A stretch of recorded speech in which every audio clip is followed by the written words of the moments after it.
여러분, 지금 베트남 하노이와 박린성 일대에서 소리 없는 비명이 터져 나오고 있다는 사실을 알고 계십니까? 불과 몇 년 전까지 전 세계 제조업의 구원자로 불리며 제2의 한국이 될 거라 믿어 의심치 않았던 베트남이 지금 창사 이래 최대의 위기를 맞이하고 있습니다. 단도직입적으로 묻겠습니다. 만약 삼성이 오늘 밤 베트남에서 철수를 선언한다면 베트남이라는 국가는 내일 아침을 무사히 맞이할 수 있을까요? 이건 결코 과장이 아닙니다.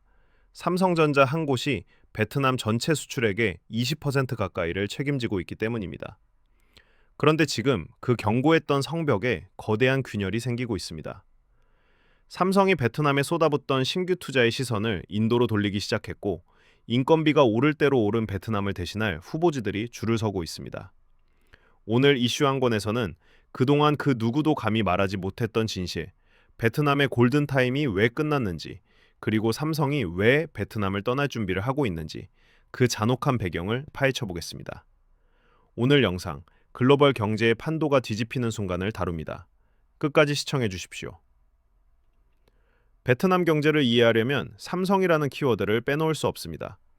2008년 삼성이 중국의 인건비 상승을 피해 박린성의 첫 발을 내디뎠을 때 베트남은 쌀과 신발을 팔던 가난한 나라였습니다. 하지만 삼성의 진출 이후 베트남은 단숨에 전 세계 스마트폰 생산의 허브로 도약했습니다. 전 세계 삼성 갤럭시 스마트폰의 절반 이상이 바로 이곳에서 만들어집니다. 삼성이 베트남에 쏟아부은 누적 투자액만 200억 달러, 우리 돈으로 27조 원이 넘습니다. 삼성과 연결된 현지 협력업체만 수천 개이며 직접 고용한 인원 10만 명을 포함해 100만 명 이상의 베트남 국민이 삼성의 월급으로 생계를 유지합니다. 하노이 인근의 부동산 가격과 자영업 경기는 삼성 공장의 가동률에 따라 춤을 춥니다. 하지만 한 국가의 경제가 특정 기업 하나에 이토록 비정상적으로 의존한다는 것은 양날의 검과 같습니다. 삼성이 재채기만 해도 베트남은 독감에 걸리는 구조. 이것이 바로 삼성 리스크입니다. 그리고 최근 그 리스크가 현실이 되는 징후들이 곳곳에서 포착되고 있습니다. 기업은 이윤이 남지 않으면 가차없이 짐을 쌉니다. 삼성이 중국을 버리고 베트남을 선택했던 가장 큰 이유는 중국의 3분의 1 수준이었던 저렴한 인건비였습니다. 하지만 지난 10년간 베트남의 최저임금은 매년 8%에서 10%씩 가파르게 상승했습니다. 이제 베트남 숙련공들의 임금은 인도의 2배에 달합니다. 여기에 베트남의 인구 구조마저 변하고 있습니다. 젊고 풍부한 노동력이 강점이었던 베트남은 이제 세계에서 가장 빠르게 늙어가는 나라 중 하나가 되었습니다. 저출산 기조가 확산되면서 공장에서 일할 젊은이들은 줄어들고 있고, 그나마 있는 청년들도 힘든 제조업보다는 서비스업이나 배달 플랫폼으로 몰리고 있습니다.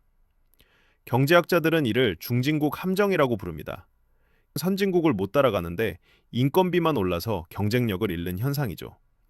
베트남은 제조업 사다리를 타고 올라가야 할 결정적인 순간에 발판이 부서지고 있는 꼴입니다. 기술적인 문제보다 더 심각한 건 인프라의 처참한 실상입니다. 작년 여름 베트남 북부 공단 지역을 강타한 사상 초유의 순환정전 사태를 기억하시나요? 전기가 생명인 첨단 스마트폰 공장들이 며칠씩 가동을 멈췄습니다. 여기에 전 세계적인 탄소 중립 트렌드인 아리백이라는 거대한 벽이 베트남을 가로막고 있습니다. 삼성 같은 글로벌 기업들은 이제 재생에너지로 만든 전기만 써야 제품을 팔 수 있습니다. 하지만 베트남의 전력 구조는 여전히 석탄 발전이 주력입니다. 재생에너지 인프라 구축 속도는 거북이 걸음이고, 베트남 정부는 대책 마련에 손을 놓고 있습니다. 삼성이 요구하는 깨끗한 전기를 공급하지 못한다면 삼성은 베트남에서 생산한 제품을 수출할 때 막대한 탄소 국경세를 물어야 합니다. 기업 입장에서 전기도 부족하고 세금 폭탄까지 맞아야 하는 나라에 수조 원의 추가 투자를 할 이유가 있을까요? 단연코 없습니다. 이것이 삼성이 서서히 엑시트 전략을 짜고 있는 결정적인 이유 중 하나입니다. 이제 베트남의 대체지로 떠오른 인도를 봐야 합니다. 나렌드라 모디 총리의 인도는 14억 명이라는 압도적인 내수 시장과 파격적인 보조금을 앞세워 삼성을 유혹하고 있습니다. 삼성이 인도에서 제품을 만들면 현금으로 보조금을 주는 생산 연계 인센티브 정책은 베트남의 혜택을 압도합니다. 실제로 삼성은 최근 세계 최대 규모의 스마트폰 공장을 베트남이 아닌 인도 노이다에 완공했습니다. 애플의 아이폰 역시 베트남 대신 인도 생산 비중을 급격히 늘리고 있습니다. 미중 패권 전쟁 속에서 미국이 인도를 전략적 파트너로 선택하면서 글로벌 자본은 이제 베트남이 아닌 인도로 쏠리고 있습니다. 베트남은 그동안 중국의 대체질하는 반사이익에 취해 혁신을 게을리했고 그 대가를 이제 치르기 시작한 것입니다. 가장 뼈아픈 진실은 내부에 자생력이 없다는 점입니다. 대한민국은 과거 외국 기술을 배워 우리 것으로 만들었지만 베트남은 지난 20년간 삼성이 깔아준 판 위에서 단순 조립만 반복했습니다. 베트남 수출의 70% 이상이 외국인 투자 기업에서 나오는데 핵심 부품과 장비는 모두 한국이나 중국에서 수입해 옵니다.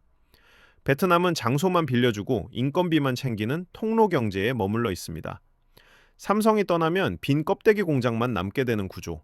이것이 베트남 경제의 진짜 민낯입니다. 베트남의 국민기업이라 불리는 빈페스트마저 적자의 늪에서 허덕이는 지금 베트남에게 남은 시간은 그리 많지 않습니다. 결국 결론은 하나입니다. 베트남이 제2의 한국이 될 수 있었던 골든타임은 이미 끝났습니다. 선진국들이 세워놓은 장벽은 더 높아졌고 저임금 노동력의 가치는 바닥으로 떨어지고 있습니다. 삼성이 베트남을 완전히 버리지는 않겠지만 예전처럼 모든 것을 몰아주지는 않을 것입니다. 이미 리스크 분산은 시작되었습니다. 베트남의 위기는 단순히 남의 나라 이야기가 아닙니다. 우리 수출의 거점이 흔들린다는 경고이며 선진국으로 가는 사다리가 얼마나 가혹하게 치워졌는지를 보여주는 증거입니다. 여러분은 과연 베트남이 이 절벽 끝에서 살아남을 수 있을 거라고 보시나요? 아니면 삼성이 떠난 자리에 거대한 폐허만 남게 될까요? 여러분의 날카로운 분석을 댓글로 공유해주세요. 오늘 영상이 유익하셨다면 구독과 좋아요, 알림 설정 부탁드립니다. 이슈 한 권은 내일 더 깊은 진실로 돌아오겠습니다. 시청해주셔서 감사합니다.